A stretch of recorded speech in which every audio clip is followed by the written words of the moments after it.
Okay बच्चों, आज हमारी जो टोटल लर्निंग ऐप है वो आपके लिए वो 2023 से 21 तक के क्वेश्चंस की सॉल्यूशंस को लाया है और वो सॉल्यूशंस कराया जाएगा, जिसमें 21 से 23 तक जितने भी इंग्लिश के क्वेश्चन पूछे गए हैं उसे बारीकी से समझेंगे और साथ साथ ये भी समझेंगे कि कैसे हम लोग है ना क्वेश्चंस को समझते हैं और फिर उसका जवाब देते हैं। और ये भी समझेंगे कि किस तरह के वैसे बच्चे जो नए नए पैरामेडिकल में अभी फर्स्ट टाइम एग्ज़ाम दे रहे हैं उन्हें भी पता चलेगा कि इंग्लिश का पैटर्न कैसा होता है और किस तरह से हम किस क्वेश्चंस को जवाब देते हैं और कौन क्वेश्चन किस ढंग से पूछा जाता है, साइनो एंटो कैसे पूछे जाते हैं, है ना, वन वर्ड सब्स्टिट्यूशंस कैसे पूछे जाते हैं, इडियम एंड फ्रेजेस कैसे पूछे जाते हैं, करेक्ट सेंटेंसेस कैसे पूछे जाते हैं, फिल इन द ब्लैंक्स कैसे पूछे पूछे जाते हैं। तो हमारे चैनल के थ्रू ये चीज़ें आपको आज मैं लाइव होकर आपको बताने जा रहा हूँ, है ना, जिसमें आप भी जुड़ेंगे और हम भी जुड़ेंगे। आप सवालों का जवाब देंगे और उसके साथ साथ देखा जाएगा, आप भी देखिए कि आप कितने सवालों का सही जवाब देते हैं और फिर उसको हम लोग समझेंगे समझाएंगे, जैसा कि मैं समझाऊंगा कि कैसे इसका जवाब देना चाहिए, कैसे चूज करना चाहिए आंसर। तो चलिए let's start this questions MCQ और पारामेडिकल पीवाईक्यू पारामेडिकल टारगेट। उससे पहले हमारे बैच के बारे में जान लें कि पारामेडिकल टारगेट बैच है जिसने निश्चय बैच शुरू किया है, जिसका मुख्य उद्देश्य है ज़्यादा से ज़्यादा बच्चों को, है ना, बिहार बिहार चाहे अन्य क्षेत्र राज्यों के बच्चों को, है ना, इसमें एक अच्छा रैंक दिलाने का यही संकल्प हमारा है और ये हम लोगों का है, हमारा और हमारी टीम का है। और इसी संकल्प के तहत हमारी चैनल जो है ये आपको कई फैसिलिटीज़ दे रही है ताकि आपका अच्छा से अच्छा रैंक आ सके और हमारी फैसिलिटीज़ आपको ऑन बोर्ड दिख भी रही होगी। और जो बच्चे, है ना, अभी तक नहीं जुड़े हैं इस बैच से वो जुड़े और जितना है कुछ हमारी हेल्पलाइन नंबर जो आपके स्क्रीन पे दिख रहा होगा वो ज़रूर करें, कॉल करें और हमारे निश्चय बैच से जुड़े। अभी भी वक्त है, अभी भी जुड़ सकते हैं और जुड़कर आप अच्छे रैंक ला सकते हैं। तो चलिए शुरू करते हैं आज का पहला सवाल। कहता है fill in the blank to complete the correct similar simile. ये सिमिल है बेटा, करेक्ट सिमिल। देखो सिमिल एगो सिमिली भी बोलते हैं, एक मेटाफोर भी होता है। तो कहता है क्या कि सिमिल किसको कहते हैं। सबसे पहले तो क्वेश्चन जो आपके सामने है कि fill in the blank to complete the correct simile as sly as a. तो देखो सिमिल को एज और लाइक से करते हैं। तो इसमें कहा जाता है सिमिल किसको कहते हैं, जिसमें क्या कहा जाता है उपमा। हिंदी में इसका नाम जो होता है उपमा देना। जैसे कभी कभी आपके घर में देखते होंगे आपकी माँ कभी कभी आपकी उपमा, है ना, डॉग से कर देती होगी, कभी बंदर से कर देती होगी, कहते हो ना एकदम तो बंदर की तरह कर रहा है। तो वैसे में ये उपमा सिमिल में हमेशा थोड़ी निगेटिविटी उपमा दी जाती है, निगेटिव लोगों के साथ जोड़कर आपकी उपमा दी जाएगी। जैसे मान लो कोई बच्चा उछल रहा है तो उसको कह रहा है बंदर की तरह कर रहे हो, तो यही सिमिली है, इसको उपमा हिंदी में कहते हैं। है ना, कहता है कि यह एक वर्ड है, एक फ्रेज है ना, जो compare something to something else. तो चलिए यहाँ पे कुछ फिक्स सिमिल है जिसको याद करना पड़ेगा, है ना। तो याद रखिए यहाँ पे देखिए ये वर्ड आ रहा है ना, इसी वर्ड को आधार पे लगाया जाता है, इसी के आधार पे बना हुआ है, ये फिक्स है। तो SLY स्लाई के साथ यानी धूर्त के साथ, धूर्त कौन होता है इसमें, म्यूल, थीप, फॉक्स, मंकी। तो धूर्त कौन दिखेगा आपको इसमें, धूर्त दिखेगा आपका कौन, फॉक्स। इसलिए यहाँ आंसर क्या हो जाएगा, as sly as a fox. ये फिक्स है, इसको रट लीजिएगा, as sly as a fox. Mule के सेंस में हम क्या रटेंगे, इसके लिए जिद्दी, है ना। इसके लिए क्या आएगा, म्यूल जो आती है उसके लिए एक वर्ड आएगा जिद्दी, स्ट्रवन, इसके साथ आएगा, यानी हमेशा याद रखना एज स्ट्रवन एज म्यूल। ये इसका आंसर हो गया। थीप का तो नहीं होगा, फॉक्स का तो हो गया, एज सलाई एज अ, है ना, as sly as a fox हो गया, क्लियर है। और मंकी के लिए क्या हो जाएगा, मंकी क्या होता है, चिकी होता है, इसको भी याद कर लेना है, एज चिकी एज मंकी, इसको भी याद कर लेना है, as cheeky as monkey, clear है। बात समझ में आ रहा है बच्चों। यहाँ तक तो समझ में आ गया, यानी पहला क्वेश्चन का जवाब आपको समझ में आ गया। अगर as sly as a fox, as stubborn as mule, as cheeky as monkey. ठीक है, पहला सवाल समझ में आ गया, क्लियर है, यहाँ तक कोई दिक्कत? अब नेक्स्ट देखते हैं। देखो यहाँ पे कहता है, इस क्वेश्चन को समझिए। A shelter for a dog is called, shelter मतलब तो समझते होंगे निवास, रहना। तो चलिए इसका आंसर देंगे, चलिए इसका आंसर देंगे कि क्या होगा। ए शेल्टर फॉर अ डॉग, ये अधिकतर लोग जानते होंगे, इसका आंसर अधिकतर लोग जानते होंगे। तो इसकी आंसर चलिए बताएंगे हम लोग, इसका आंसर क्या होगा, इसका आंसर क्या होगा?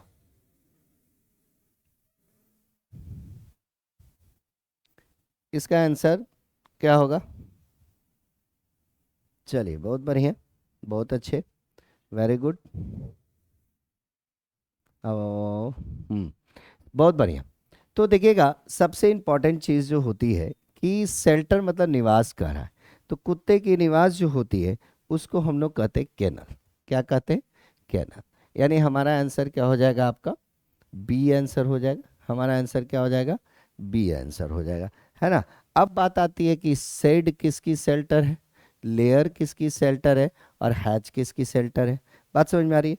तो लेयर जो होती है, ये बियर की शेल्टर को लेयर करते हैं। A shelter for a bear, a shelter for a bear को हम लोग क्या बोलेंगे, है ना? A shelter of bear, a shelter of wolf, a shelter of tiger. इन तीनों के शेल्टर को हम लोग क्या बोलेंगे? लेयर बोलेंगे। इन तीनों के क्या कहेंगे? लेयर बोलेंगे, है ना। समझ में आ रही बात ना।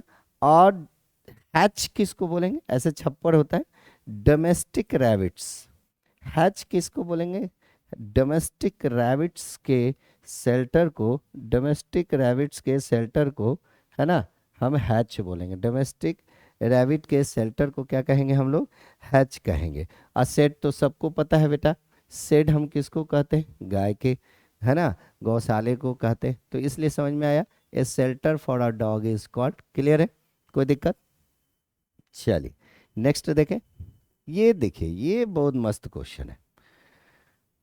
ये इस बार पक्का है 2024 में इस तरह की क्वेश्चन का आने का उम्मीद है। एक पैसेज दे देगा और पैसेज के अनुसार, है ना, क्या करेगा आपको, है ना, पैसेज के अनुसार जो है वो आपको क्वेश्चन पूछेगा। तो सबसे पहले इसमें क्या होना चाहिए कि आपको पैसेज समझ में आना चाहिए, और तब उसके बाद देखेंगे कि क्या क्वेश्चन पूछ रहा है। तो कहता है where the world has not been broken up into fragments. देखो इसको समझो, वेयर द वर्ल्ड, जहां संसार, हैज नॉट बीन ब्रोकन, तोड़ देना, ठीक है, फ्रैगमेंट, इनटू किस में तोड़ देना? फ्रैगमेंट, है ना, छोटे छोटे टुकड़े, यहाँ पे होगा सेंटेंस के सेंस के अनुसार, छोटे छोटे टुकड़े में। देखो, नैरो डोमेस्टिक वॉल, छोटे संकीर्ण घरेलू दीवार, जहां वर्ड्स, जो शब्द हैं, जो वचन है, come out from the depth of truth, जहां पर वचन जो आते हैं, वर्ड्स जब आ जाएगा, वर्ड मतलब शब्द होते हैं, और वर्ड्स मतलब शपथ, वादा, जो भी कहते हो, है ना, वो कहाँ से आते हैं? सत्य की गहराई से आते हैं। जहाँ tireless streaming stretches it's arms towards perfection, जहाँ पे थकान से भरी हुई जो स्ट्रेचेस है, वो आपकी बाहों को किसकी ओर? परफेक्ट की ओर लेकर चलता है। ये आपका एक पूरा इसका समझाया हुआ। अब इससे रिलेटेड क्वेश्चंस जो देखेंगे, क्वेश्चन जो आता है, कहता है कि फ्रैगमेंट्स मतलब क्या होता है। तो फ्रैगमेंट्स, अभी अभी हम लोगों ने इसको पढ़ा कि फ्रैगमेंट्स यानी broken up into fragments. Fragment मतलब टुकड़ों में। तो डिफिनिट है, यहाँ पे टुकड़ा कौन आ रहा है? पीस। यानी वाक्य के आधार पे, यहाँ पे सेंटेंस का जो आधार कह रहा है ना, आधार क्या कह रहा है, इसको समझेंगे। कह रहा है कि where the world has not been broken up into, टुकड़ों में बात, इनटू फ्रैगमेंट, फ्रैगमेंट मतलब टुकड़े। तो इस कारण से यहाँ क्वेश्चन पूछ रहा है कि फ्रैगमेंट का मीन्स क्या होगा।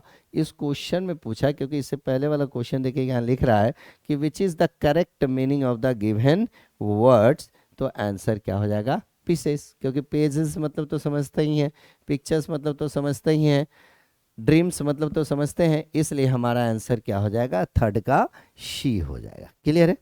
चौथा नंबर भी इसी से रिलेटेड है, नैरो। नैरो, नैरो मतलब क्या होता है, तो इस सेंटेंस में नैरो का मतलब हो रहा था संकीर्ण, यानी बाहरी से अंदर, संकीर्ण उसी को कहते हैं। इसलिए फोर का जो आंसर होगा वो क्या हो जाएगा आपका, लिमिटेड इन आउटलुक। आउटलुक में लिमिट होना, यानी संकीर्णता दिखाई देना, सूक्ष्मता दिखा देना ना, यानी शॉर्ट फॉर्म हो जाना। तो इसीलिए इसका आंसर फोर का क्या हो जाएगा, ए आंसर हो जाएगा। नेक्स्ट देखें, स्ट्रीविंग। देखो स्ट्रीविंग, स्ट्रीविंग को समझेंगे। जैसे स्ट्रीविंग को अगर हमको समझना होगा, है ना, तो चलो पहले सेंटेंस को देख ले। स्ट्रीविंग कहाँ यूज हुआ, यहाँ देखो, यहाँ पे कहता है कि आपको क्या करना है, जहाँ टायरलेस, थकान से भरा हुआ। स्ट्रीविंग मतलब क्या होता है, संघर्ष, एफर्ट, एफर्ट लगाना है परफेक्शन के लिए। क्या लगाना है हमको, एफर्ट्स। यहाँ इस सेंटेंस को पढ़ने से पता चल रहा है कि स्ट्रीविंग का मतलब क्या हो गया, एफर्ट्स। तो देखते हैं अर्थ। स्ट्रीविंग देखो आ गया ना, मेकिंग अ ग्रेट एफर्ट, यानी बहुत ज़्यादा एफर्ट लगाना, है ना। इसलिए फाइव का आंसर जो हो गया वो मेरा क्या आंसर हो गया, ए आंसर हो गया। क्लियर है। उसके बाद देखते हैं सिक्स। अब चलो वो तो खत्म हो गया, पैसेज का खत्म हो गया, समझ में आ रही है, पैसेज का आपका क्या हो गया, खत्म हो गया। अब कहता है fill in the blank with correct choice. Sentence समझ लो, सेंटेंस समझ लो, है ना, समझ में आ रही है। सेंटेंस को समझ कर यहाँ कह रहा है कि इस सेंटेंस को पढ़िए और इस फिल इन द ब्लैंक्स का जवाब दीजिए कि यहाँ पे क्या हो आंसर होगा। ठीक है, तो बात समझ में, कहिए, पढ़िए। Petroleum is an extremely, mixture, mixture मतलब मिश्रण। तो जो लोग केमिस्ट्री पढ़ा होगा वो जरूर इसका जवाब दे देगा, इसका जवाब दे देगा कि पेट्रोलियम जो है वो बहुत जटिल मिश्रण है, ये पढ़े हैं हम लोग, जटिल। अब देखना है कि जटिल का इंग्लिश कौन होगा, पॉजिटिव सकारात्मक, डिफिकल्ट कठिन, सॉफ्टिकेटेड पर्सन, कॉम्प्लेक्स, इसका मतलब क्या होता है, जटिल। और इसलिए आप केमिस्ट्री में भी ये वर्ड आता है, कॉम्प्लेक्स मिक्सचर। पेट्रोलियम एक कॉम्प्लेक्स मिक्सचर है, इसलिए इसका आंसर जो होगा वो डी आंसर होगा। क्लियर है। Which word has the same from singular and plural. मतलब इस सेंटेंस को समझिए कि कौन सा सेंटेंस सिंगुलर और प्लूरल है। चलिए देखते हैं कितने लोग आंसर देते हैं। ठीक है, विच वर्ड है द सेम फॉर्म, फ्रॉम नहीं, सेम फॉर्म होगा in singular and plural. Very good, चलिए आंसर देंगे इसका, बहुत बढ़िया। हाँ, इसका आंसर जल्दी आ गया, बहुत बढ़िया। तो देखिए इसका आंसर ये होगा, कैसे, कहता है क्वेश्चन क्या कह रहा है कि कौन सा शब्द सिंगुलर और प्लूरल दोनों में बराबर है, यानी सिंगुलर में भी सेम होगा और प्लूरल में भी सेम होगा। तो माउस का तो होता है माइस प्लूरल, ऑक्स का तो प्लूरल होता है ऑक्सेन, फादर इन लॉ का प्लूरल जब होगा तो क्या होगा, फादर्स इन लॉ। तो डिफरेंट है शिप, क्योंकि शिप का प्लूरल शिप ही होता है। इसी तरह डियर भी आता है, डियर का प्लूरल डियर ही होता है ना।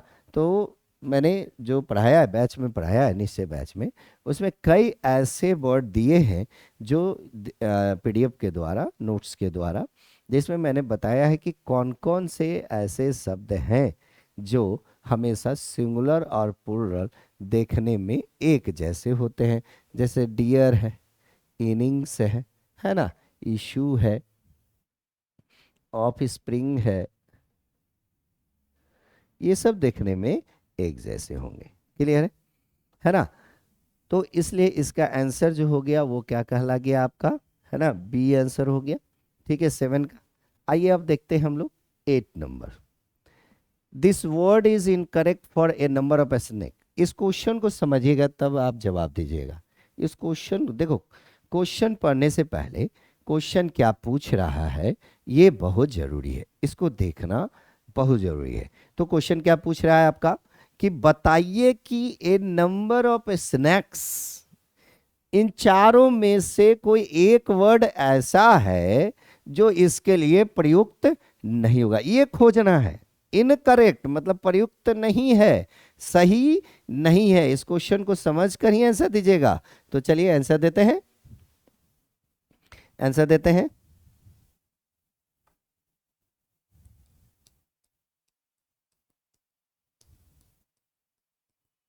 है ना, ये तो आंसर है। हाँ सही है, बहुत बढ़िया। ये सबका आंसर सही है, पैक। क्योंकि ये तीनों जो कहते हैं number of group of number of snacks को, यानी सांपों के झुंड को हम लोग क्या क्या कह सकते हैं, तो बेड भी कह सकते हैं, नेस्ट भी कह सकते हैं और पीठ भी। और यहाँ क्वेश्चन पूछ रहा है इनकरेक्ट है, यानी कौन सा है जिसे ए नंबर ऑफ स्नैक्स के लिए प्रयोग नहीं किया जाता है, तो वो आंसर आपका ए हुआ। चलिए 9 नंबर, ये एक है ना इडियम है, इडियम एंड फ्रेजेस। देखो यहाँ पढ़ लो, ये साफ लिख देगा, क्वेश्चन आपको साफ लिख देगा, ये रटना पड़ेगा, इसको आपको याद रखना पड़ेगा कि क्या आंसर होगा। ठीक है, चलिए आंसर देंगे।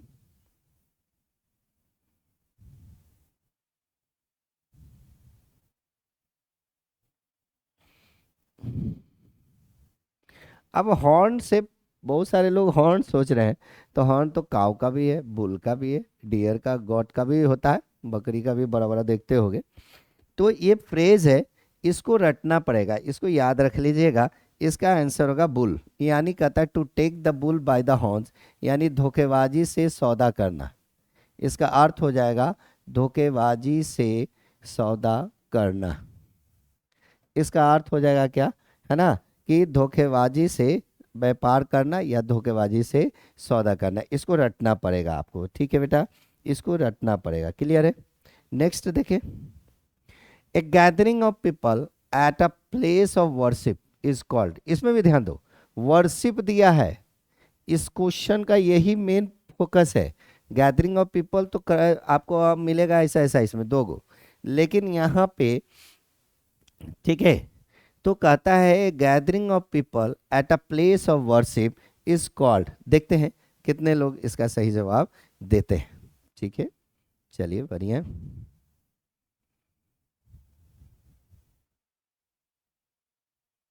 हम्म,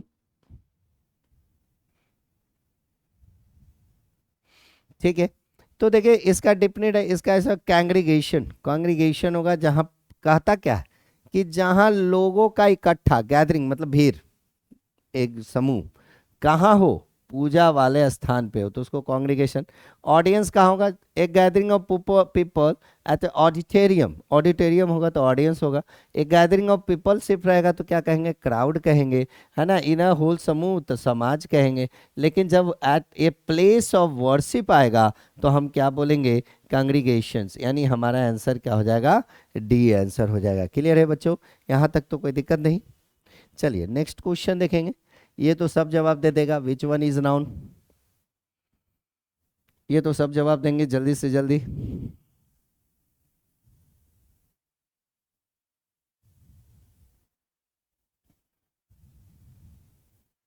हम्म, सही है, बहुत बढ़िया, बहुत अच्छे, इसमें सही जवाब है विच one is noun, very good. तो इसमें जो सही जवाब आप लोगों ने दिया, बहुत अच्छा। देखो इसका आंसर होगा एबिलिटी, योग्यता, एबिलिटी योग्यता, है ना, बात समझ में आ रही। इसका सही जवाब आप लोगों ने दिया एबिलिटी योग्यता, ठीक है। क्योंकि देखो यहाँ जो है योग्यता जो है आपका, बता सकते हैं हम लोग, ठीक है, ये वर्ब के रूप में भी आता है और ये एब्स्ट्रैक्ट नाउन के रूप में भी आता है। बाकी जो ब्रीफ है, सारांश, ये आपका एग्जेक्टिव है। अराइव ये आपका वर्ब है, और एक्टिव क्या है आपका, एग्जेक्टिव है।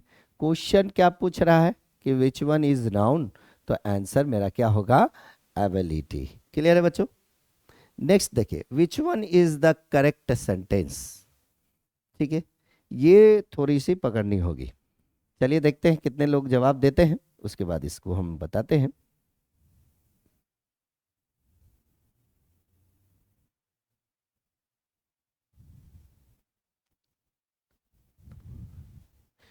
ठीक है, बहुत अच्छे। पहला गलत क्यों है? क्योंकि देखो इसमें टी है, इसलिए ये गलत है। दूसरा गलत क्यों है? क्योंकि कन्वास का मतलब होता है चुनाव के लिए, है ना, जो नियम बनाए जाते हैं या चुनाव के लिए, प्रचार के लिए जो बनते हैं, जबकि this is made of canvas, तो कन्वास कागज नहीं, कॉटन हो सकता है ना, इसलिए यहाँ पे ये नहीं होना चाहिए। उसी तरह your choice of book is judicial नहीं देंगे, ये सिर्फ जुडिशियल वर्ड के लिए आता है, और इसलिए हर हिज मिस्टेक्स आर, है ना, नेग्लिजिबल, तो इसलिए हमारा आंसर क्या हो गया? शी हो गया। क्योंकि देखो हिज के साथ मिस्टेक आएगा, इसके लिए प्लूरल हेल्पिंग वर्ब और इस वर्ड का प्रयोग हुआ, इसलिए हमारा इसमें आंसर जो सही होगा वो 12 का शी आंसर सही होगा। याद रखना, हैंड राइटिंग HANDWRITING, ठीक है, बात समझ में आ गई। Hand writing is in eligible, है ना, इस वर्ड का भी प्रयोग हम यहाँ पे नहीं करेंगे। समझ में आ गई। Next, which one is not a synonymism of the other three, है ना, ये बहुत आसान है, इसका जवाब आप आराम से दे सकते। कहता है क्या, इसमें कह क्या रहा है कि बताइए इसमें से तीन का अर्थ एक ही है और एक का अर्थ उस तीनों के जैसा नहीं है। इस क्वेश्चन का यही है कि इसमें पूछ रहा है क्या, कि बताइए कि इसमें तीनों का अर्थ एक ही है। कह रहा है कि विच वन इज नॉट, कोई एक ऐसा है जिसका अर्थ अन्य तीनों से अलग है। चलिए जवाब देंगे, अन्य तीनों से अलग है। चलिए, वेरी गुड, ठीक है, सही है, वेरी गुड। देखो इन तीनों का मतलब होता है कालामिटी, आपदा, अनिश्चितता,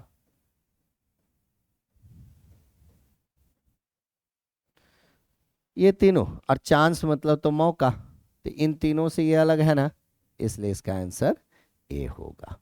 ठीक है, नेक्स्ट देखें, ही किल्ड टू वर्ड्स, है ना, ही किल्ड टू वर्ड्स, ये तो सब जवाब देगा झट से, यहाँ पे कोई दिक्कत नहीं, सब जवाब देगा। ठीक है, देखो याद रखना, जब कभी माध्यम, मैं अक्सर अपने चैनल में बताता हूँ कि जब कभी माध्यम कोई वस्तु हो, मटेरियल नाउन हो, थिंग्स हो, तो हम वहाँ पे क्या करते हैं, विद का प्रयोग करते हैं। और इसलिए यहाँ पे देखो, वह पक्षी को मारा, दो पक्षी को मारा एक शॉट से, यानी माध्यम बना, यानी कि एक शॉट से या एक शॉट के द्वारा, और माध्यम बन रहा है, इसलिए हम यहाँ पे क्या करेंगे, ए आंसर डालेंगे। क्लियर है बच्चों? नेक्स्ट देखिए, ये तो बहुत आसान है, आप बता सकते हैं। विच one is in correctly spell, बताइए, इसमें कह रहा है क्या, कि बताइएगा कि कौन जो है गलत है और कौन इसमें से इनकरेक्ट है और बाकी सब सही है। कोई एगो है जो गलत है, बाकी सब सही है, बताएंगे।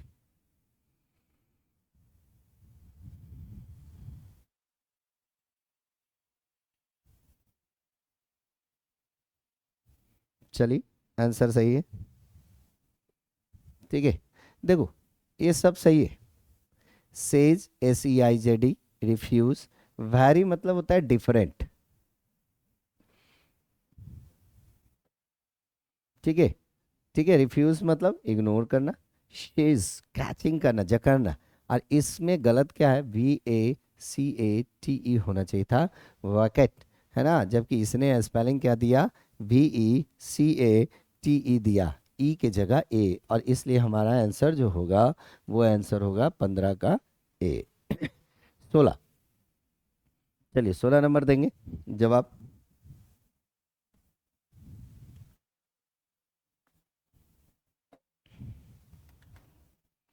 16 नंबर का जवाब देंगे।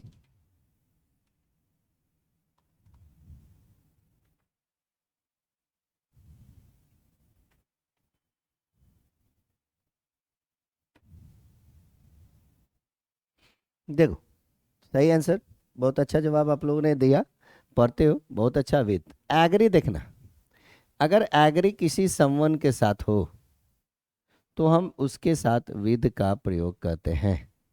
ठीक है, समवन के साथ होगा तो हम हमेशा विद का प्रयोग करते हैं, इसलिए यहाँ प्लीज एग्री विद हिम यहाँ पे आंसर होगा। क्लियर है? चलिए नेक्स्ट देख ले। विच वन इज रॉन्ग एक्सप्रेशन, कहता है क्या कि इन चारों में से कोई ऐसा है जो गलत है। ये तो ऐसा ही पकड़ लोगे,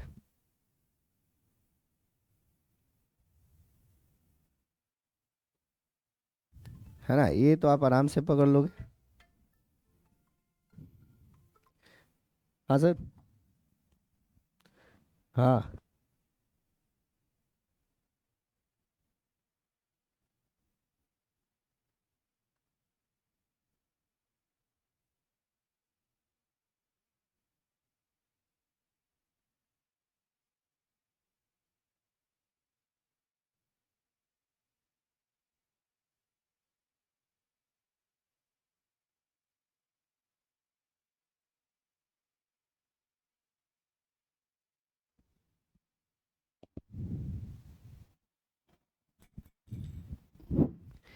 है ना। अब देखो यहाँ पे कौन सा है जो गलत है, ये देखना आपको होगा। ठीक है, कि कौन सा आपका आंसर सही होगा। विच one is a wrong expression, इसमें पूछ रहा है कौन गलत है। तो देखो गार्लैंड जब होता है ये माला होता है, तो गार्लैंड ऑफ पिक्चर नहीं होती है, याद रखना। गार्लैंड ऑफ फ्लावर्स कह सकते हैं, फूलों की माला। तो इसलिए हमारा इसमें पूछ रहा है जो ये आंसर होगा क्या आपका, जो आंसर होगा वो आंसर होगा ए गार्लैंड ऑफ, है ना, पिक्चर गलत है। बाकी सब सही है, ए क्लच ऑफ एक्स सही है, ए ब्रेस ऑफ पिजन सही है, एन आर्मी ऑफ सोल्जर सही है ना। बाकी सब आपका, है ना, सही है। क्लियर है? ठीक है, नेक्स्ट जो आपको देखते हैं, इसके लिए पिक्चर के लिए हम लोग बना सकते हैं an album of, an album of pictures, ऐसे बना सकते हैं, ये सही होता है, an album of pictures. Clear है? नेक्स्ट देखेंगे, कहता है ए बोल्ट फ्रॉम द भीरू, इसका अर्थ बताना है, ये फ्रेज है, इडियम एंड फ्रेजेस कहते हैं इसको, तो इसका अर्थ आपको बताना होगा। चलिए देखते हैं, ए बोल्ट फ्रॉम द ब्लू।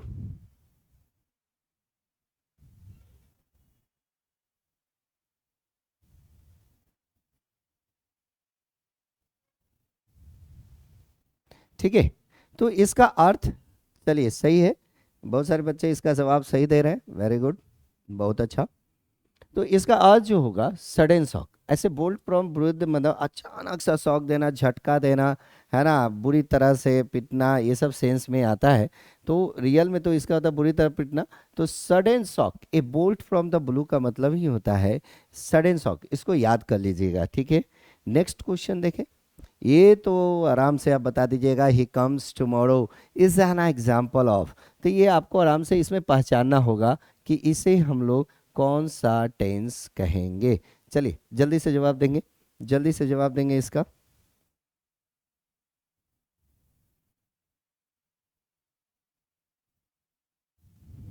ठीक है, जल्द से जवाब देंगे,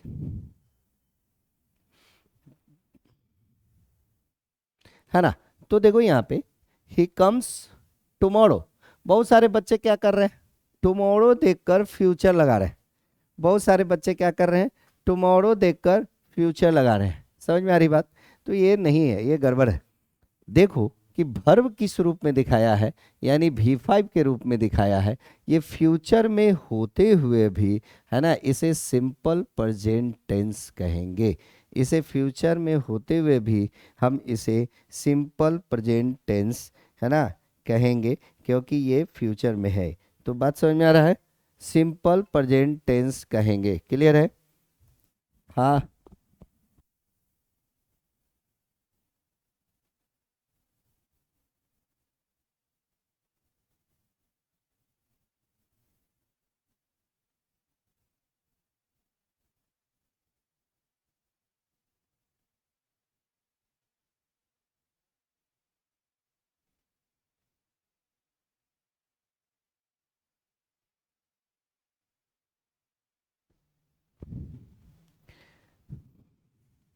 तो बात समझ में आ गया।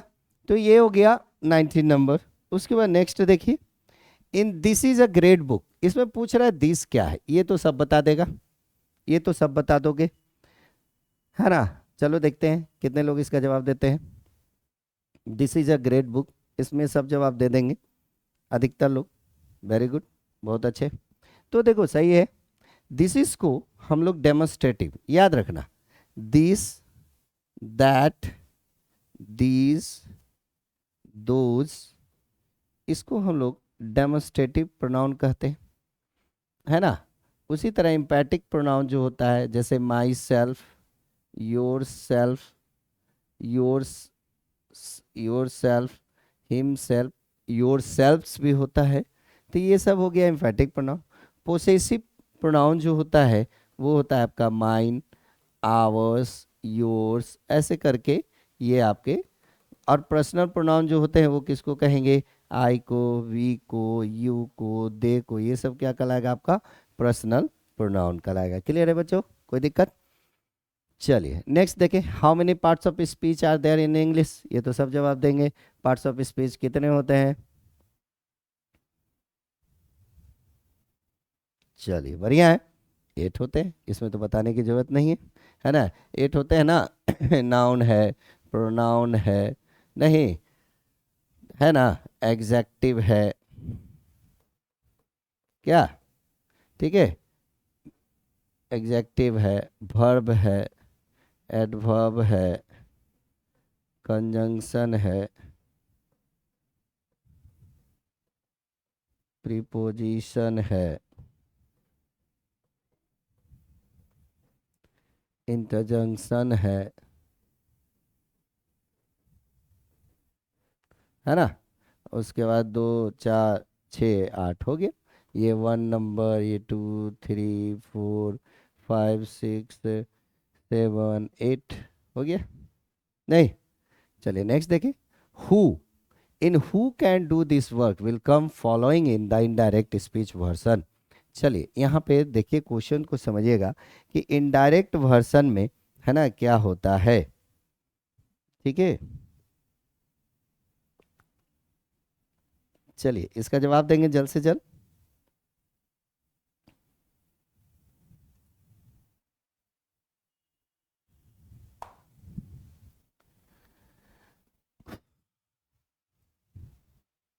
तो who in who can do this work में, ये इनडायरेक्ट स्पीच में हु का हु रह जाता है, एकदम याद रखिएगा, सही बात है, हु का क्या हो जाता है, हु हो जाता है। वेरी गुड, बहुत बढ़िया। इनडायरेक्ट स्पीच में हु का यही अगर हम इसको, है ना, पैसिव में लेंगे, पैसिव में लेंगे, तो इसको हम लोग क्या कर देंगे, बाय हुम कर देंगे, बाय हुम कर देंगे। क्लियर है, क्या कर देंगे, बाय हुम कर देंगे। क्लियर है। नेक्स्ट देखेंगे, wisdom is a noun of following kind, wisdom मतलब ज्ञान, बुद्धि। चलिए देखते हैं इसका आंसर। तो सही है, विजडम यानी ज्ञान और बुद्धि। तो इसका जो आंसर होगा डिफिनिट है, मटेरियल नाउन जिसे नापा जाए, कॉमन नाउन जो जाति का या गिना जाए, प्रॉपर नाउन किसी का खास नाम हो, एब्स्ट्रैक्ट नाउन जिसको फिल किया जाए, और विजडम को हम लोग क्या करते हैं, फिल करते हैं। और इसलिए हमारा आंसर 23 का क्या आंसर हो जाएगा, डी आंसर हो जाएगा। बहुत अच्छे, बहुत बढ़िया, वेरी गुड, शाबाश। चलो बहुत अच्छा, क्लियर है।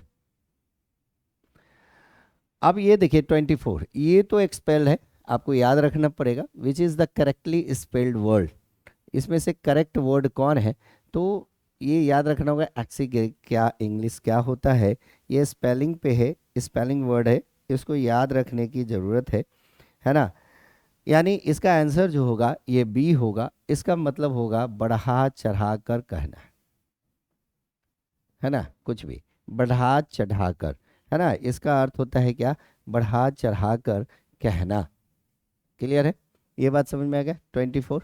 अब नेक्स्ट देखें, which is the incorrectly spelled word, इसमें से गलत शब्द कौन है, इसमें से गलत शब्द कौन है,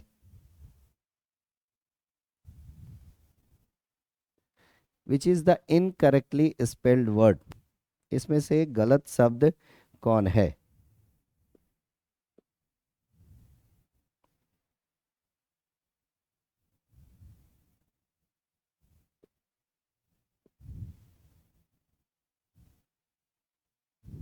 चलिए आंसर दीजिएगा।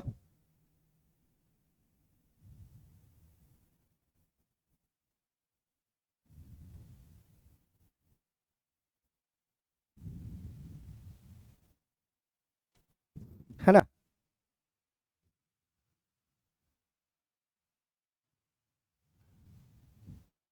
ठीक है, तो देखिएगा, एलईडी नहीं होता है, ये गलत शब्द है, बाकी सब तो है ही है। हाइट भी होता है, लीड भी होता है, परसीव भी होता है, एलईडी ये होता है, इसलिए इसका आंसर जो है वो गलत है। लीड, एलईडी होना चाहिए था इस तरह से, ये है, तो स्पेल इसकी गलत है, इसलिए 25 का आंसर जो होगा वो आपका बी आंसर होगा, क्योंकि यहाँ पे, है ना? ठीक है, बात समझ में आ गया? आंसर नेक्स्ट देखते हैं।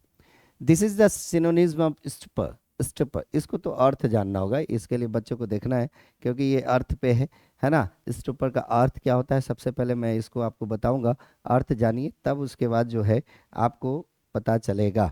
कहता है कि साइनो पूछ रहा है, साइनो का मतलब आप समझते ही होंगे, है ना? साइनो मतलब होता है ये क्या हो जाता है, स्थिरता, ये समानार्थक।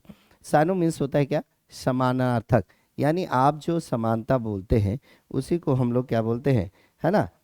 तो इसको हम लोग कहते हैं स्टुप। इसका अर्थ जो होता है अर्ध चेतना, अर्ध चेतना, इसका अर्थ क्या होता है, अर्ध चेतना।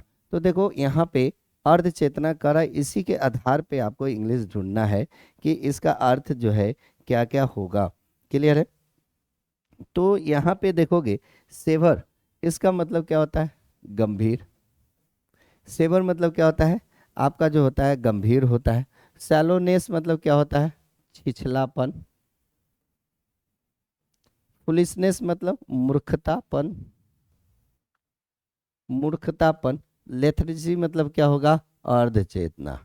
तो इसलिए इसका आंसर जो होगा वो आपका क्या होगा, डी आंसर होगा, यानी 26 का आंसर डी होगा।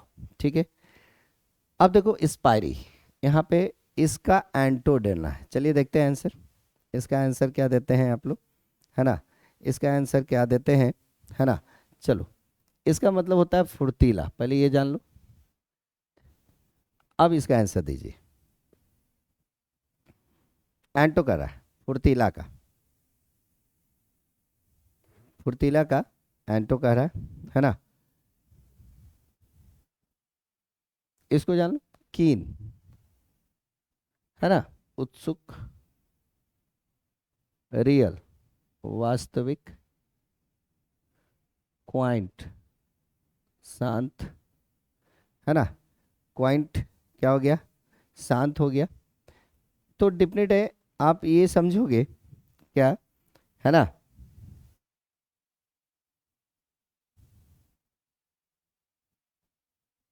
ठीक है, तो डिफिनेट है फुर्तीला, इसको क्या होगा, लड़खड़ाना। क्लियर है? तो आंसर हमारा क्या होगा, फुर्तीला का उल्टा उत्सुक तो होगा नहीं, फुर्तीला का उल्टा वास्तविक होगा नहीं, फुर्तीला का उल्टा शांत तो होगा नहीं, फुर्तीला जो होगा तो आलस्यपन या लड़खड़ाना होगा ही, और इसलिए इसका आंसर, लोगों को लगेगा कि स्पायरी का क्वेट होना चाहिए, जबकि नहीं, इसका आंसर क्या हो जाएगा, टोटरिंग हो जाएगा। क्लियर है? नेक्स्ट देखिए, सबवर्ट डज नॉट मीन्स। अब देखो यहाँ पर कहता है क्या, सबवर्ट करना, सबवर्ट का मतलब क्या होता है? सबसे पहली बात तो है कि सबवर्ट का मतलब समझना होगा कि सबवर्ट मतलब होता क्या है, पलट देना, पलटना, या होता है क्या, है ना, त्यागना। ठीक है, या, है ना? बात समझ में आ रही है? तो इसमें कह रहा है कि इसका अर्थ क्या नहीं होगा, इसका अर्थ क्या नहीं होगा। तो देखो, अपसेट होना, ओवरथ्रो होना, एवंडन होना, ये तीनों तो इसका अर्थ मिल रहा है, इसलिए इसका आंसर 28 का आंसर क्या हो जाएगा, डी हो जाएगा, और उसका ओवर टर्न होना यानी बदल जाना। तो इसका अर्थ यही खोज रहा है कि सब वर्ड का अर्थ। चलिए आंसर देखें, कितने लोगों ने इसको सही बनाया है ना? बहुत अच्छा। ठीक है, समझ में आ गया, है ना? पलटना, त्यागना, इसका एक और अर्थ भी होता है नष्ट करना, तो इसलिए इसका आंसर ओवरटर्न होगा। क्लियर है? नेक्स्ट देखें, we have eaten enough. Enough कौन है? याद रखना, बहुत आसान। वर्ब के बाद जब आएगा एडवर्ब, ठीक है, तो एडवर्ब वर्ब के बाद आता है। तो वर्ब के बाद जो वर्ड आता है वो हमेशा क्या कहलाता है? एडवर्ब कहलाता है। चलिए, बहुत लोगों ने जवाब भी दिया, अच्छा है। इसलिए इसका आंसर 29 का क्या आंसर हो जाएगा? बी आंसर हो जाएगा। क्लियर है? 29 का बी आंसर हो जाएगा। चलिए 30 का देखें, रेन कम्स फ्रॉम एबव। 30 का आंसर, ये क्वेश्चंस बड़े मजेदार है। इस क्वेश्चन में सोचना होगा कि प्रोनाउन है कि एडवर्ब है कि एग्जेक्टिव है कि नाउन है।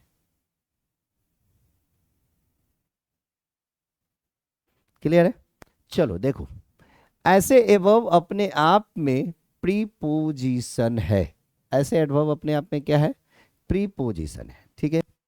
लेकिन यहाँ तो प्रीपोजिशन है नहीं। यहाँ देखो ये काम क्या कर रहा है?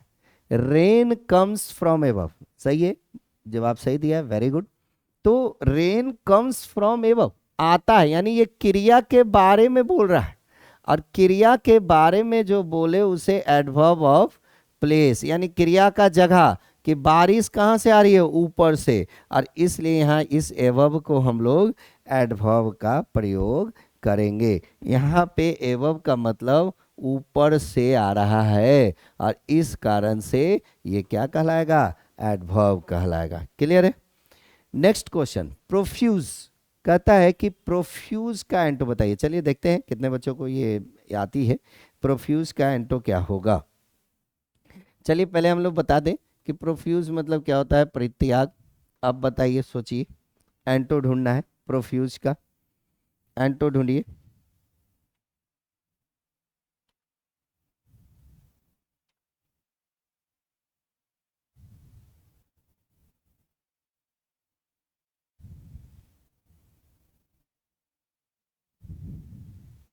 है ना?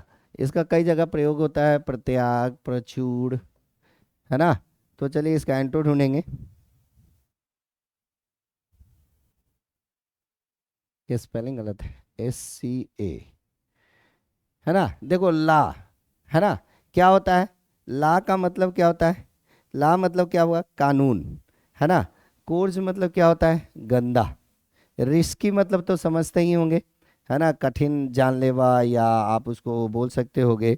रिस्की का मतलब आप बोल सकते हो खतरनाक। ठीक है, बात समझ में आ रही है? तो जो आपका होगा, तो यहाँ पे स्कैंटी होगा। प्रचुर है तो उसका क्या होगा? अल्प, है ना? स्कैंटी का मतलब प्रचुर होता है, यहाँ पे सेंस प्रचुर है, तो इसका मतलब जो होगा वो क्या हो जाएगा? अल्प। यानी प्रोफ्यूज का मतलब मूल रूप से प्रचुर, और इसलिए हमारा 31 का आंसर क्या हो गया? शी हो गया। नेक्स्ट देखिए, द प्लूरल ऑफ रैली। ये तो सब आसान से दे सकता है। द प्लूरल ऑफ रैली, ये जवाब दे सकते हैं अधिकतर लोग। Very good. तो देखो रैली, RALLY, वाई के पहले कॉन्सोनेंट हो तो वाई को आई में बदलकर ES जोड़ते हैं, और इसलिए मेरा आंसर कौन होगा? डी होगा। क्लियर है? ये सब आसान सा है। विच वन इज इनकरेक्ट? ठीक है,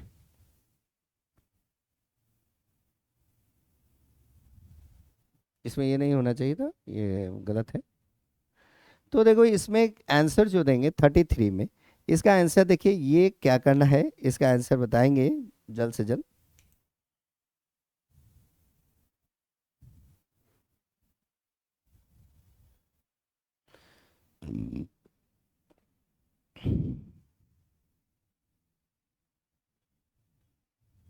है ना?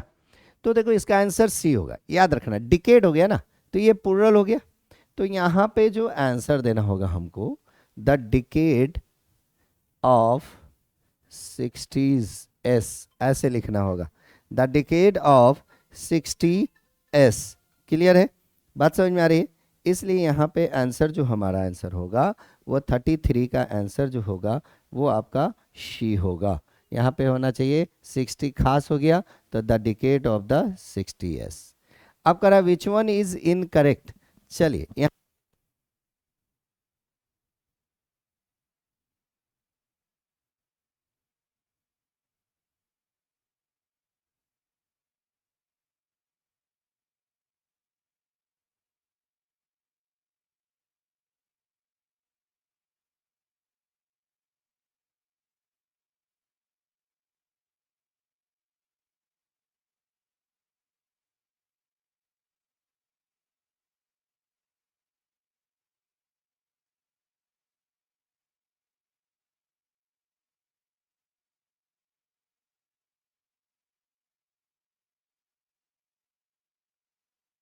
आंसर देखो, it is lunch time, it has been a long time. यहाँ पे इट्स को हम लोग इट हैज बीन भी पढ़ सकते हैं, है ना, ऐसे हो सकता है। लेकिन यहाँ सेम क्या है, एब्स्ट्रैक्ट नाउन है, और एब्स्ट्रैक्ट नाउन है इसलिए ए का प्रयोग नहीं करेंगे, और इसलिए इसका आंसर क्या हो जाएगा, सी आंसर हो जाएगा, और यहाँ पे आर्टिकल का प्रयोग नहीं होगा। नेक्स्ट है विच वन इज इनकरेक्ट, है ना। अब देखो यहाँ पे 5 ईयर ओल्ड, चलिए इसका आंसर देंगे इनकरेक्ट। बार बार देखो 2021 के क्वेश्चन में बार बार, है ना, इनकरेक्ट पूछा है ना, इसलिए यहाँ पे ये गलत है। देखो मोहन, ऐसे तो ये दोनों गलत है बी और सी, लेकिन हम हमेशा एक को ही मानेंगे, बी को। Mohan is 5 year old, Mohan is 5 years old नहीं होगा। बात समझ में आ रही है बेटा, मोहन इज 5 ईयर्स ओल्ड नहीं होगा। नेक्स्ट है इंडिगेंट, मतलब क्या होता है, इंडिगेंट का मतलब देखेंगे क्या होता है, चलिए देखते हैं। तो इंडिगेंट का जो मतलब होता है, इसका मतलब क्या होता है, दरिद्र या गरीब। तो इस कारण से इसका आंसर जो होगा इंडिगेंट का, वो होगा पुअर। समझ में आ रही बात ना। नेक्स्ट देखें, है ना, next questions. Today in a direct speech will become following in the indirect speech version. ये तो सब जवाब देगा, ये तो जल्द से जल्द कोई जवाब देगा, जल्द से जल्द दीजिए इसका जवाब, कि इसका जवाब क्या होगा इनडायरेक्ट स्पीच में, जल्द से जल्द इसका जवाब दीजिए। इनडायरेक्ट स्पीच में याद रखना, जब डायरेक्ट स्पीच में बनाते हैं तो टुडे का हम लोग क्या करते हैं, दैट डे करते हैं, हेयर का देयर करते हैं, दिस का दैट करते हैं, है ना। तो इसलिए यहाँ क्वेश्चन पूछा कि टुडे का इनडायरेक्ट स्पीच में क्या होगा, तो दैट डे। ये जवाब सबने दिया है, बहुत बढ़िया, very good. Next, he will come in a week, ये तो आराम से पहचान लोगे, इसमें तो कोई दिक्कत नहीं है। चलो जवाब दो, जल्द से जल्द जवाब दो, चलो जवाब दो, वेरी गुड। देखो जब subject plus shell will plus V1 plus object होगा, तो वो हमेशा क्या कहलाएगा, सिंपल फ्यूचर टेंस कहलाएगा। वो हमेशा क्या कहला जाएगा, सिंपल फ्यूचर, क्योंकि फ्यूचर परफेक्ट कंटिन्यूअस में क्या होगा, shall will plus have been होगा, प्लस V4 होगा। फ्यूचर परफेक्ट में क्या होगा, shall will plus have plus V3 होगा। फ्यूचर कंटिन्यूअस में क्या होगा, shall will plus be plus V4 होगा। ठीक है, इसलिए यहाँ पे देखो क्या है, subject plus will plus V1, और इस कारण से ये सिंपल फ्यूचर टेंस हो गया। क्लियर है। अब देखो हु एवर, याद रखना हु एवर जो होता है इज ए प्रोनाउन। तो रिलेटिव, अभी अभी थोड़ा देर पहले पढ़ाए थे, है ना, कि इंडिफिनिट प्रोनाउन कौन होता है, तो याद रखना इंडिफिनिट प्रोनाउन होता है समबडी, एनीबडी, ये सब जो होता है इंडिफिनिट प्रोनाउन। पर्सनल प्रोनाउन मैंने बताया था, I we you they. Numeral pronoun में 1 2 3 4 5 6, फर्स्ट सेकंड थर्ड, इस सब को हम लोग क्या कहते हैं, न्यूमरल कहते हैं। तो मेरा आंसर क्या होगा, हु हो गया, विच हो गया, है ना, दैट हो गया, हुम हो गया, हुज हो गया, ये सब रिलेटिव प्रोनाउन कहलाएंगे। तो इसलिए यहाँ पे क्या पूछा, who ever is the pronoun, तो ये आपका रिलेटिव प्रोनाउन। वेरी गुड, बहुत अच्छा। नेक्स्ट देखते हैं, विच वन इज कॉमन जेंडर, ये तो सब जवाब देगा, चलो बढ़िया दे दो।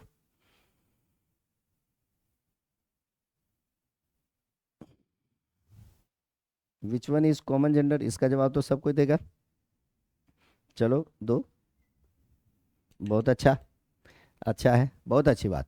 इसका डॉक्टर, सही बात है। ये जो है मास्टर का मास्टरेस होगा, क्योंकि मास्टर तो आपका पूरा जो है मैस्कुलिन जेंडर है, मास्टरेस बनाएंगे। बुक आपका क्या है, न्यूट्रल जेंडर है। टेबल क्या है, न्यूट्रल जेंडर है। कॉमन जेंडर क्या है, डॉक्टर, क्योंकि कॉमन जेंडर कहते हैं किसको है, सी और ही, यानी दोनों का पता चले, है ना, दोनों जेंडर का पता चले, उसे हम लोग क्या कहते हैं, कॉमन जेंडर। और डॉक्टर में हम ही और सी दोनों का प्रयोग करते हैं, इसलिए इसे कॉमन जेंडर कहेंगे। क्लियर है। नेक्स्ट देखें, इसका कहता है what does the word tryst, देखो इसको पकड़ना होगा, इसको पकड़ना होगा विद डेस्टिनी। इसको पकड़ो इस सेंटेंस से, in long years ago we made a tryst with destiny. Destiny मतलब आप समझते होंगे आपका भाग्य, लक, जमीर। तो इसके अनुसार पूछ रहा है कि इस ट्राइस्ट का अर्थ क्या होगा। इसके अनुसार आपसे पूछ रहा है कि इस ट्राइस्ट का अर्थ क्या होगा।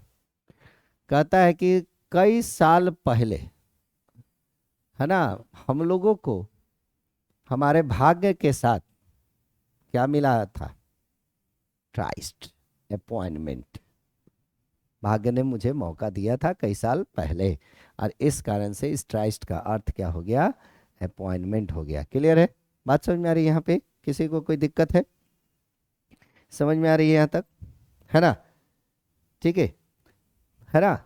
मिला, ट्राइस्ट, गुप्त भेंट, अपॉइंटमेंट, इसको कहते हैं। नेक्स्ट देखें, टू बी टेकन अबैक, ये भी एक इडियम है। इसका अर्थ जानना होगा कि इसका अर्थ क्या होता है। चलिए देखते हैं इडियम एंड फ्रेज कितने याद हैं आप लोगों को। चलिए जल्द से जल्द इसका जवाब दें कि आंसर क्या होगा। 42 का आंसर देंगे। टू बी टेकन अबैक, इसका अर्थ क्या होगा? Very good. कुछ कुछ को याद है, कुछ कुछ को तुक्का मार रहा है ना? देखो इसका मतलब होता है आश्चर्य। तो डेफिनेट है आश्चर्य के लिए इन सब में कौन होगा? सरप्राइज। इसको याद करना पड़ेगा बेटा, इडियम एंड फ्रेजेस को आपको रटने पड़ेंगे। अब देखो which is the correctly spelled word, है ना? Which is the correctly spelled word. अब देखना है कि इसमें से करेक्ट वर्ड कौन है। तो ये तो बहुत आसान है, पीजेंट। पीजेंट का स्पेलिंग हर कोई जानता होगा, है ना? पीजेंट का स्पेलिंग हर कोई जानता होगा कि PEASANT, पीजेंट। पीजेंट का स्पेलिंग सबको जानते हैं कि PEASANT होता है ना? क्लियर है? बात समझ में आ गई? यहाँ तक तो कोई दिक्कत किसी को नहीं है? ठीक है, नेक्स्ट क्वेश्चन देखते हैं। Which is the incorrectly spelled word. इसमें देखो थोड़ा सा है, इसमें जो देखना होगा आपको, थोड़ा सा ध्यान दे के देखिए, है ना? इसमें देखिएगा ध्यान से, क्वेश्चंस को थोड़ा ध्यान से कह रहा है कि इसमें कहता है क्या कि इसमें जो है आपको देखना होगा दो गलती है, एक ये गलत है और एक ये गलत है। ये प्रिंटिंग मिस्टेक है या क्वेश्चन में ही ऐसा पूछा गया है, लेकिन यहाँ पे दो गलत है, ऐसे दो गलत देता नहीं है। यहाँ पे ए गलत है, ट्रेजिडी, और यहाँ पे आई गलत है।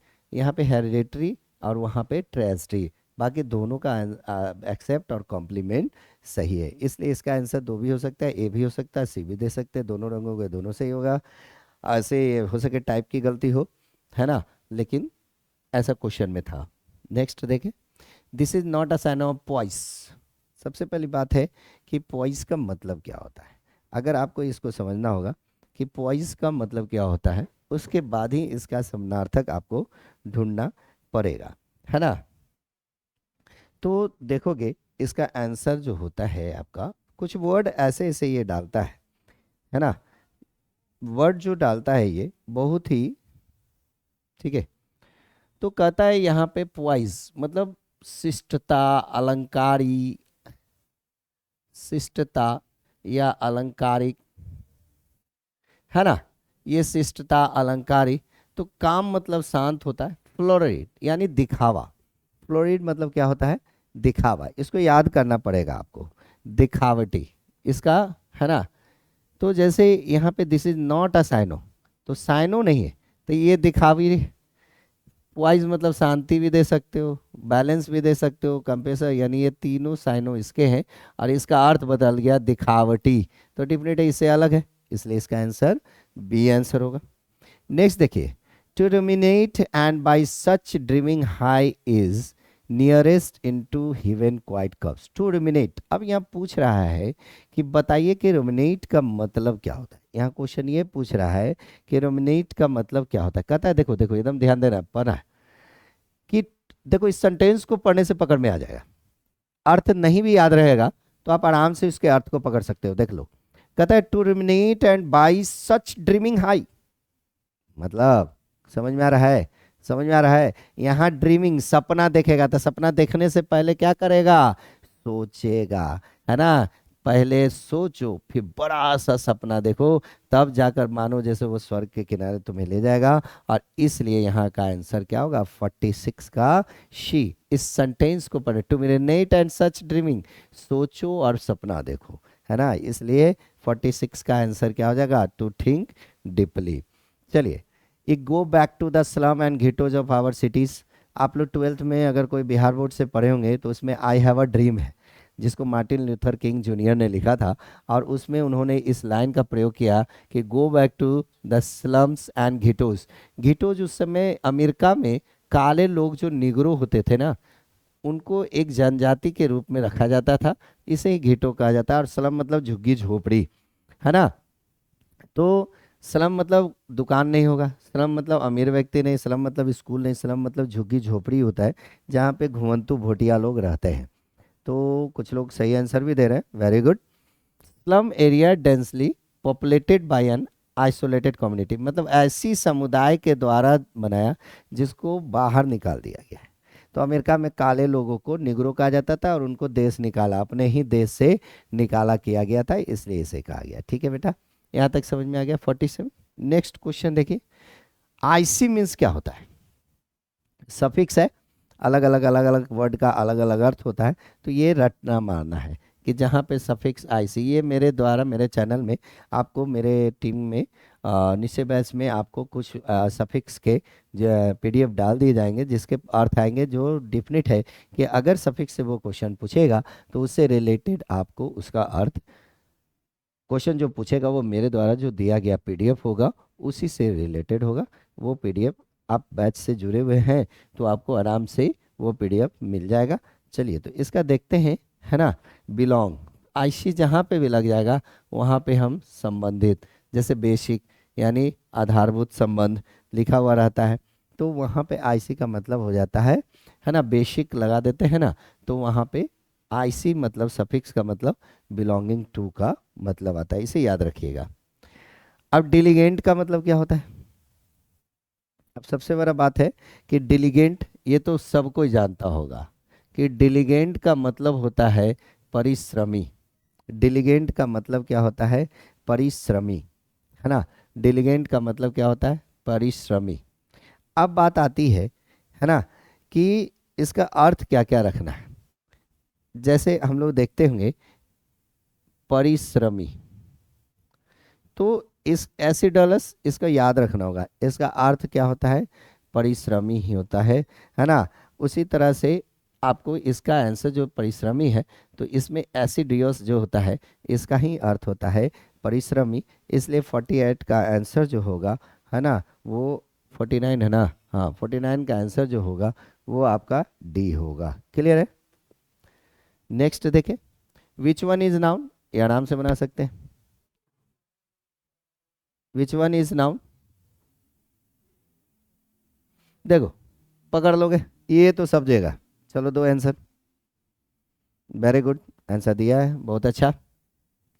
देखो बैड, गुड, हैप्पी, ये तीनों एग्जेक्टिव है ना। डिसअपियर, उदासी, है ना, उदासी, डिस्पेयर। तो यहाँ पे जो आपका आंसर होगा वो आपका जो है 50, वो 50 नंबर का जो होगा डिस्पेयर, आंसर ये तीनों एग्जेक्टिव है और ये आपका क्या है, नाउन है, और इसलिए आंसर हो गया ए, है ना। बात समझ में आ रही है, इसका आंसर समझ में आ गया, कोई दिक्कत, किसी को कोई दिक्कत समझ में आ रही है।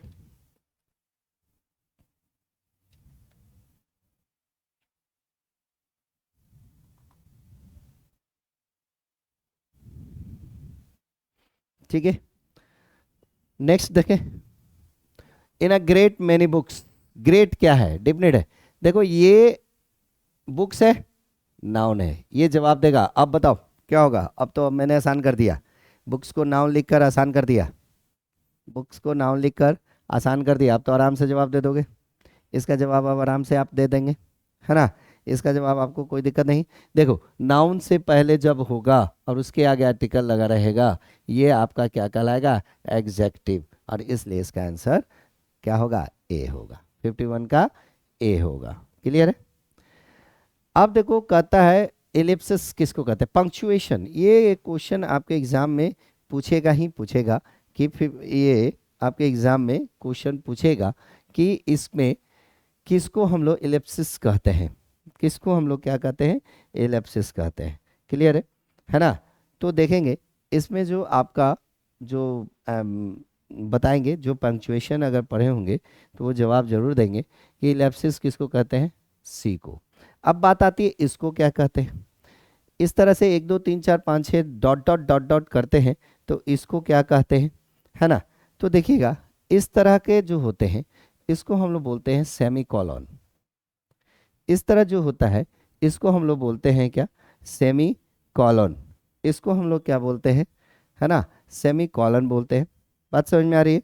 फिर उसके बाद जो होता है, ये जो होता है डैश, ये आपका आ, ये डैश हो गया, ठीक है। तो ये सेमी कॉलन कहलाता है, ये डैश कहलाता है। क्लियर है। और इलिप्सिस आपका तो हो ही गया, ये डॉट डॉट डॉट ये गलत दिया है कहीं पे, ठीक है, ये अलग से दिया हुआ है। क्लियर है। तो बात समझ में आ गया, यानी आंसर हमारा एलिप्सिस क्या कहलाएगा, ये 3 डॉट जब हम देते हैं तो इसे ही हम लोग क्या कहते हैं, एलिप्सिस कहते हैं। क्लियर है। नेक्स्ट देखेंगे which is correctly spelled word, ये तो सब जवाब दे देगा, चलो इसका जवाब देंगे। इसका आंसर क्या होगा 53 का, 53 का आंसर क्या होगा, चलो जवाब दो।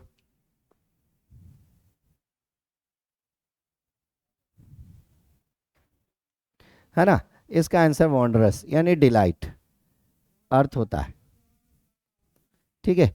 वन ड्रोस, वन ड्रोस, WONDROUS, ठीक है। The word wonder kind means, the word wonder kind means, है ना, वंडर काइंड का मतलब क्या होता है, इसका अर्थ बताएंगे। वंडर काइंड का मतलब क्या होता है, अर्थ बताएंगे। देखो वंडर काइंड जो होता है जो बच्चों के लिए इलाज के लिए यूज किया जाता है, इसलिए इसका आंसर प्रोडिगी होता है, बच्चों के इलाज के लिए, चिल्ड्रंस रिलेटेड वर्ड है, इसलिए इसका वर्ड का आंसर प्रोडिगी होता है, यानी अ चिल्ड्रंस एग्जाम। ठीक है। नेक्स्ट देखते हैं, not only in a sentence is generally followed by, not only in a sentence is generally followed by. Clear है। तो देखिए याद रखना, नॉट ओनली बट ऑल्सो, सब जवाब दोगे। कंजंक्शन होता है आइदर और, आइदर और हो गया, नाइदर नॉर हो गया, ये कंजंक्शन याद रखना, और इसलिए यहाँ पे क्या हो जाएगा, सी आंसर हो जाएगा। क्लियर है, बात समझ में आ गई।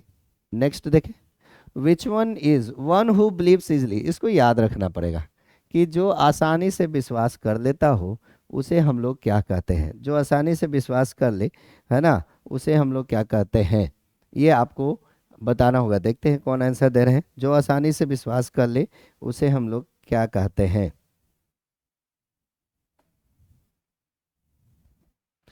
देखिए क्रेडिट कहते हो ना, जब हम किसी को ग्रेट अप्रूवल अप्रूवल देते हैं, क्रेडिटेबल किसको कहते हैं, जब हम क्रेडिट वर्ड से पकड़ में आ रहा है, क्रेडिट वर्ड से आपको पकड़ में आ रहा है ना, कि जब हम किसी को, है ना, अप्रूवल देते हैं, ग्रेट अप्रूवल, ठीक है, तो वहाँ पे हम लोग उसको क्या यूज़ करते हैं, क्रेडिट, क्रेडिट करते हैं ना, जैसे हम किसी चीज़ को क्या करते हैं, क्रेडिट करते हैं, है ना, ठीक है। उसी तरह से क्रेडिबल, क्रेडिबल मतलब होता है विश्वसनीय, यानी बिलीफ, जिस पे हम लोग विश्वास करते हैं उसको हम लोग क्या कहते हैं, क्रेडिबल कहते हैं। समझ में आ रही बात ना।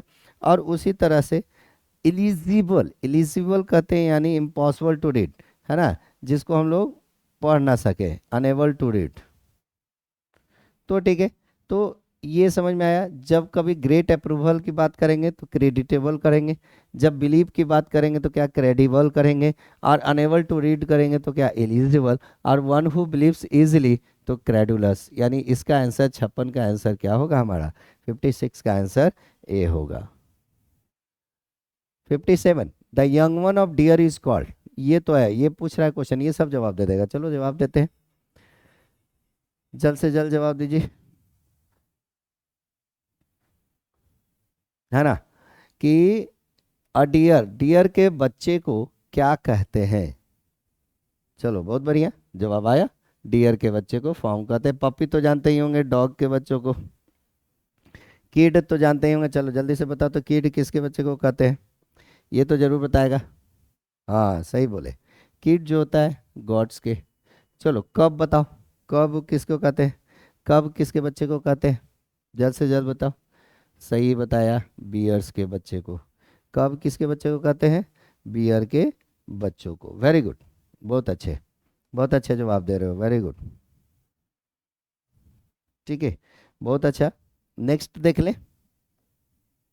ए thing which is a costly to maintain, वैसी वस्तु जो बहुत ज़्यादा महंगा हो और जिसको मेंटेन करने में बड़ा खर्च आता हो, उसको गोल्डन एलिफेंट बोलते हैं कि ग्रे एलिफेंट कि ब्लैक एलिफेंट? तो सबसे ज़्यादा वाइट एलिफेंट, यानी वाइट एलिफेंट, ये याद रखिएगा। A thing which is costly to maintain, ये फ्रेज के रूप में दिया गया है। वाइट एलिफेंट, इसको याद रखना बहुत जरूरी है। This is not a synonymism of scanty. अब आइए बात आती है कि स्कैंटी है ना, स्कैंटी का मतलब पहले देखिए, देखते हैं कितने लोगों का आंसर सही जाता है। ठीक है, तो चलो देखते हैं। स्कैंटी मतलब होता है थोड़ा, अल्प। अब कहता है साइनो बताना है। साइनो इसमें बताना है कि इसका साइनो क्या होगा, है ना? साइनो क्या होगा? ठीक है, तो स्कैंटी का साइनो बताना नहीं, साइनो नहीं है। तो फ्यू मतलब भी कुछ, स्कार्सी मतलब भी कुछ, लिटिल मतलब भी थोड़ा, तो स्प्रेड मतलब फैला, विस्तार, है ना? तो डिफिनेट है, इसका पूछ रहा है कि साइनो नहीं है, तो ये आपका तीनों तो साइनो है, लेकिन यही एक ऐसा है जो इसका साइनो नहीं हो सकता, और इसलिए 59 का सी होगा। अब बोल रहा है राइप, राइप का एंटो क्या होगा? अब सबसे बड़ी बात है कि राइप मतलब तो पका, पता चली जाएगा, पका हुआ। अब करा इसका उल्टा नहीं है, इसमें से तीन ऐसे हैं जो इसके एंटो हैं, और एक ऐसा है जो इसका एंटो नहीं है। तो बताइए इसका आंसर, ये तो सब जवाब देगा, इसका जवाब तो सब देगा, इसका जवाब तो सब देगा।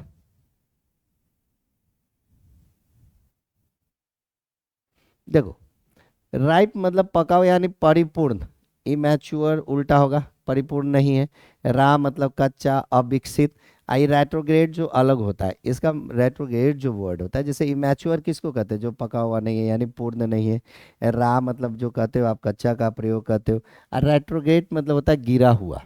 तो ये अर्थ ही सीधे बदल गया, ये अर्थ ही सीधे बदल गया, और इस तरह से ये आपका 60 का ए आंसर होगा। तो देखिए बच्चों, इस तरह से आपके 60 क्वेश्चंस आपके सामने लाए गए, जो 2023 से 2021 से 23 के बीच का क्वेश्चन था, और इसे समझाया गया। एक बार जरूर इस वीडियो को देखें और इसे शेयर करें, जितना ज़्यादा शेयर करें, ताकि आगे और भी क्वेश्चन जो बैक के हैं, प्रीवियस ईयर के, इसी तरह से आपके सामने लाया जा सके। सो बस आप लोगों ने भी बहुत अच्छा अच्छा जवाब दिया, सो थैंक यू इस जवाब का। और आई होप दैट अधिकतर बच्चे जिन्होंने जवाब दिया, मुझे लगता है कि पढ़ते हैं, बहुत अच्छे हैं। तो मेरी अभिलाषा है, मेरी इच्छा है, भगवान से भी प्रार्थना करूंगा कि आप लोग जिस तरह से मेहनत कर रहे हैं, तो इन फ्यूचर्स आपको एक अच्छा रैंक मिले। और जो बच्चे हमारे बैच से नहीं जुड़े हैं, है ना, वो जल्द से जल्द इस बैच से जुड़े, क्योंकि जो हमारे बच्चे हैं, इस बैच से जुड़ने से एक फ़ायदा उन्हें ये मिलेगा कि उन्हें मेहनत करने की में एक रास्ता, एक सहयोग, लोगों के साथ, हमारे टीम के साथ जुड़कर उन्हें एक सही दिशा में तैयारी करने का अवसर मिलेगा, और सही दिशा और गाइडलाइन भी मिलेगी। और कहा जाता है कि गाइडलाइन से अगर तैयारी की जाए, तो इन फ्यूचर्स हमें अचीवमेंट मिलती है, सक्सेस मिलती है, और हम उस मुकाम तक आसानी से पहुंच पाते हैं। एकला चलो ले नहीं होता है, सबके साथ चलो रे। और हमारे निश्चय बैच के साथ जरूर जुड़े, और डीप पढ़ना है, सारी चीज़ समझनी है कि ये कैसे हुआ, ये कैसे हुआ, तो हमारे बैच को जल्द से जल्द ज्वाइन करें। So thank you, bye bye, good night.